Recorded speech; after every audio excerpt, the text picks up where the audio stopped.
Bismillahirrahmanirrahim. Assalamualaikum warahmatullahi wabarakatuh. Sahabat ceramah muslim yang beriman, Islam selalu memberikan petunjuk dan ajaran yang baik bagi umatnya. Bahkan mulai dari hal-hal kecil seperti waktu bangun tidur yang paling baik, posisi tidur yang dianjurkan, sampai waktu terbaik untuk bangun tidur. Sebagai seorang manusia, tentunya kita ingin hidup sehat dan bahagia, di antaranya bangun subuh. Sejatinya bangun di pagi hari pada waktu subuh adalah suatu ajaran penting dan kebiasaan sangat baik yang ditinggalkan oleh Nabi SAW. Beliau tidak suka kepada umatnya yang bangun siang, juga kepada orang yang tidur lagi setelah sholat subuh. Kata Nabi SAW, "Aku duduk bersama orang-orang yang berzikrullah, mulai dari waktu sholat subuh hingga terbit matahari, lebih aku cintai daripada memerdekakan 4 orang budak dari putra Nabi Ismail." Hadis riwayat Abu Dawud. Sahabat beriman yang dirahmati Allah, berikut adalah 13 keutamaan bangun pagi dalam Islam. 1. Membuka pintu rezeki. Ketika Rasulullah pulang dari sholat subuh dari Masjid Nabawi, beliau mendapati putrinya bernama Fatimah masih dalam kondisi tidur. Maka beliau bersabda, "Wahai anakku, bangunlah, saksikan rezeki Tuhanmu, dan janganlah kamu termasuk orang yang lalai. Karena Allah memberi rezeki kepada hambanya antara terbit fajar dengan terbit matahari." Hadis riwayat Imam Ahmad dan Al-Baihaqi. Yang kedua, terpenuhi segala kebutuhannya. Dari hadis Imam At-Tabrani dan Al-Bazar Erhuma, Rasulullah SAW bersabda, "Bangunlah pagi hari untuk mencari rezeki dan kebutuhan-kebutuhanmu. Sesungguhnya pada hari ini terdapat barokah dan keberuntungan." Yang ketiga, didoakan malaikat. Nabi SAW bersabda, "Dan para malaikat malam dan malaikat siang berkumpul pada sholat fajar atau subuh."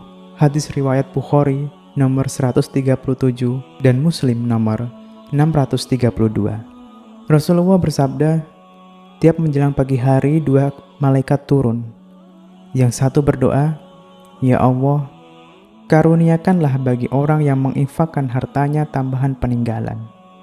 Malaikat satu lagi berdoa, "Ya Allah, timpakan kerusakan kemusnahan bagi harta yang ditahannya atau dibakhilkannya."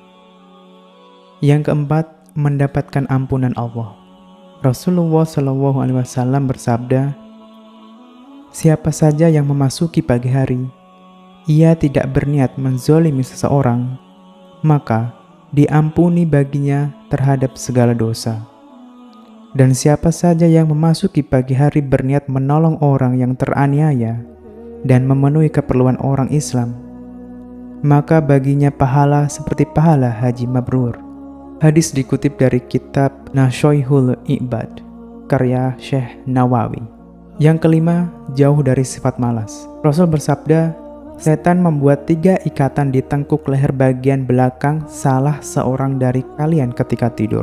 Di setiap ikatan setan akan mengatakan, 'Malam masih panjang, tidurlah.' Jika ia bangun lalu berzikir kepada Allah, lepaslah 1 ikatan. Kemudian jika dia berwudu, lepas lagi 1 ikatan. Kemudian jika dia mengerjakan sholat, lepaslah ikatan terakhir.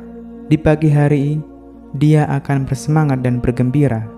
Jika tidak melakukan seperti ini, dia tidak ceria dan menjadi malas." Hadis riwayat Bukhari 1142 dan Muslim 776. Yang keenam, mendapat berkah dari Allah. Nabi SAW mendoakan mereka yang bangun sebelum subuh, "Ya Allah, berkahilah umatku di waktu paginya." Hadis riwayat Abu Dawud nomor 2606, Tirmizi nomor 1212, dan Ibnu Majah nomor 2236, dan Syekh Albani mengatakan bahwa hadis ini sahih. Yang ketujuh, dimudahkan masuk surga. Rasul bersabda, "Barang siapa yang mengerjakan sholat barda'ain, sholat subuh dan asar, maka dia akan masuk surga." Hadis riwayat Bukhari nomor 574 dan Muslim nomor 635. Nabi SAW bersabda, yang artinya tidaklah akan masuk neraka orang yang melaksanakan sholat sebelum terbitnya matahari, yaitu sholat subuh, dan sholat sebelum tenggelamnya matahari, yaitu sholat asar. Hadis riwayat Muslim nomor 634. Yang kedelapan, jauh dari kelalaian. Rasul bersabda, laki-laki itu telah dikencingi setan pada telinganya.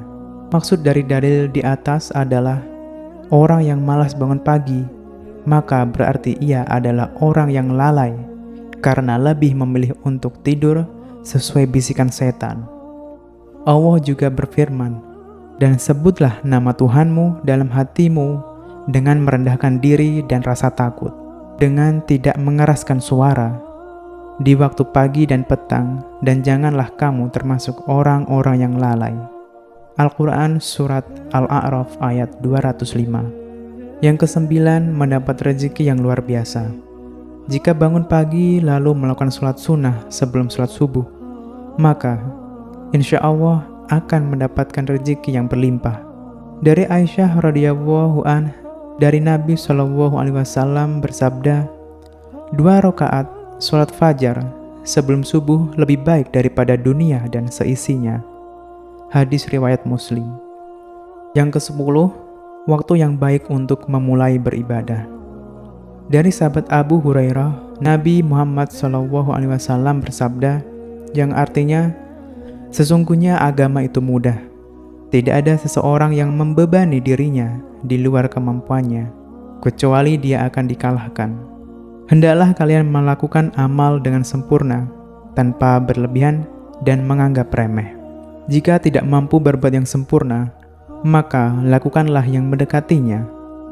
Perhatikanlah ada pahala di balik amal yang selalu kontinu. Lakukanlah ibadah secara kontinu di waktu pagi dan waktu setelah matahari tergelincir, serta beberapa waktu di akhir malam. Hadis riwayat Bukhari nomor 39. Yang ke-11, mendapatkan kebahagiaan.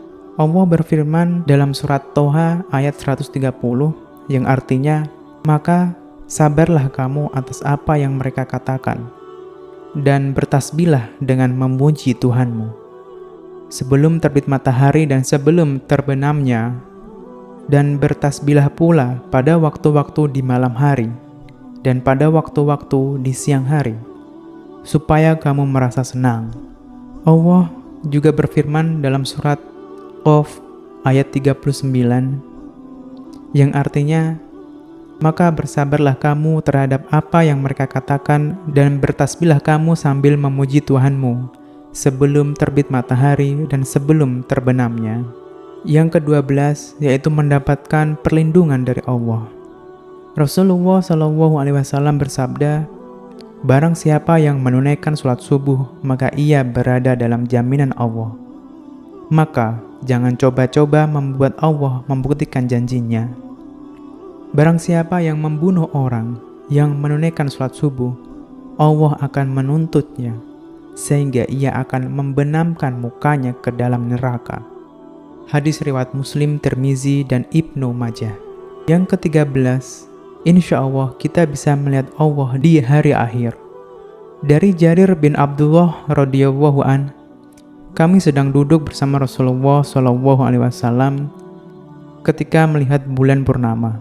Sungguh, kalian akan melihat Rabb kalian sebagaimana kalian melihat bulan yang tidak terhalang dalam melihatnya.